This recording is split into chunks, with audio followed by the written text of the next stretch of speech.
Hello and welcome again to the Cardinal News Update. I'm your host, Tom Landon, joined again by Dwayne Yancey, editor of the Cardinal News. And Dwayne, looks like you're not in your home office today. Where are you today?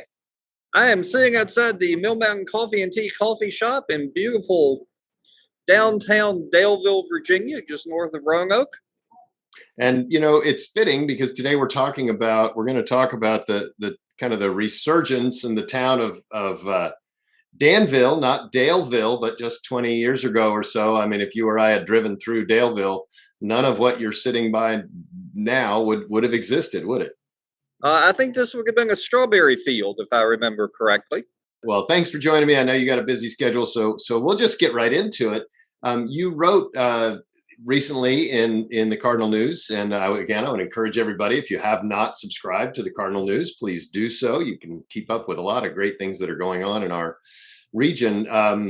But this week you wrote about kind of the surprising resurgence of Danville, Virginia, and some of the demographics that are going on there. Historically, what has been the demographic trend in places like Danville?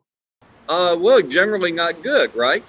Danville, I suppose, hit bottom about 20 years ago with the collapse of textiles and tobacco. Once Pennsylvania County, which surrounds Danville, was the most populous county in the state back in the 20s and 30s.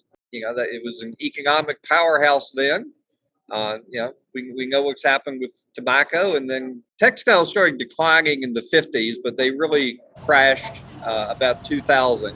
Like sort of the image that people have of Danville as a place that's been losing population. The impetus for what I wrote was community leaders there have formed a group to study what they call serious growth that they believe lies ahead. So the question is, why is a city that's been losing population now planning for, quote, serious growth? And the answer is that there are some very interesting numbers taking place beneath the surface that suggest that growth is, starting to happen and may happen very quickly. You note in your editorial that even though there has not been a demonstrated gain in a census yet, it looks like bubbling under the surface, there are some really good things happening. There are. If you think of the census as like looking at the surface of a stream, it may look smooth and quiet, but beneath the surface there are lots of things going on. The census found that in 2020 found that over the previous 10 years, Danville had lost population. Beneath that, you'll see that there is, particularly in surrounding Pennsylvania County, more people moving in than moving out. And the census estimates for the most recent year show that Danville has now made that switch and has more people moving in than moving out. May still be losing population because of the aging population, deaths outnumbering births. But in terms of people moving in and moving out, Danville now appears to be in a position where more people are moving in than moving out. And I know, they, like Bristol, have a casino on the horizon, but that doesn't seem to be what's driving this. What do you think is the reason that there's apartments downtown that they're starting to see an influx of workers? What do you pin that to? Downtown Danville, which it prefers to call downtown for branding purposes, the River District, has seen an influx of people living downtown, just as we see people now living downtown in Roanoke and Lynchburg and other places. That same trend is happening there. That raises the question of what's driving that. Danville has really been quite successful in reinventing itself, whereas once it was considered a textile and tobacco town, it has really begun to rebuild itself as a center for advanced manufacturing.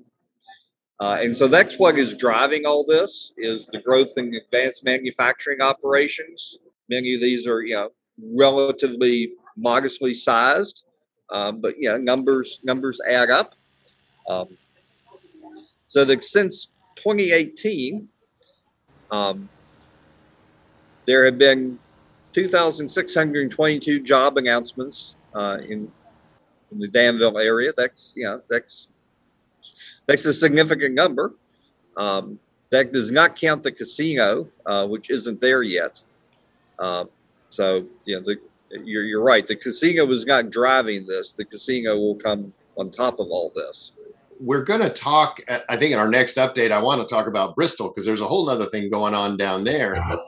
But they really seem to have spread not put all their eggs in one basket, if you will. And I know Bristol hasn't either with music and some other things they've got going on. But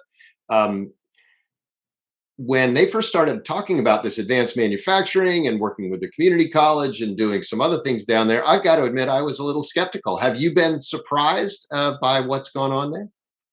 There's some very exciting things there, and people's impressions of most things are out of date. People's impressions of Danville were probably 20 years ago. Poor Danville.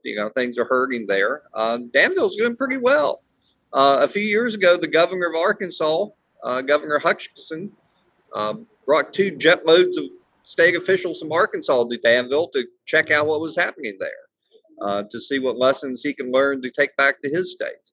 Particularly visited the Institute for Advanced Learning and Research, which is this entity that got set up there in the early 2000s, specifically to help build a new economy. So there are various training facilities there for advanced manufacturing workers, and there's some interesting and exciting things happening there.